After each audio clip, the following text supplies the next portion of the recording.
व्यक्त केली जात आहे. शिवसेनेला नेमक्या किती जागा तुम्ही देणार आहात आणि राष्ट्रवादी अजित पवार गट पण सोबत येण्याची शक्यता आहे, त्यांना किती जागा? शिवसेनेने सोबत युती करायची प्रिन्सिपली काल ठरलेलं आहे. काल आमचे नेते बावनकुळे साहेब, शिवसेनेचे नेते उदय सामंत साहेब आणि बाकी सगळे मंडळी होती विदर्भीय कार्यालयामध्ये. त्याच्यात सांगण्यात आलं की युती आपल्याला करायचीच आहे. त्याच्यामध्ये शिवसेनेकडून आम्हाला 12 जागांची मागणी आली.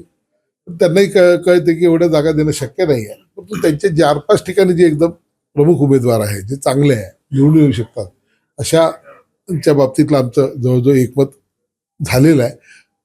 आमची भूमिका अशीच राहणार आहे की त्यांनी अधिक जागांचा आग्रह करू नये, कारण की त्यांच्यापेक्षा चांगले ऑप्शन्स हे आमच्याकडे आहे आणि आपल्याला जिंकायचं असल्यामुळे शेवटी भारतीय जनता पार्टी आणि शिवसेना ताटातलं वाटीत काय ना वाटीतलं ताटात काय, भूमिका एकच राहणार. त्याच्यामुळे अधिक हे न करता ज्या ज्या ठिकाणी त्यांचं काम चांगलं आहे त्यांनी ती जागा त्यांना देण्यात येईल आणि जिथे भारतीय जनता पार्टी पूर्वीपासून स्ट्रॉंग आहे त्या जागेवर भारतीय जनता पार्टीने लढावं असा एक फॉर्म्युला त्या ठिकाणी ठरलेला आहे.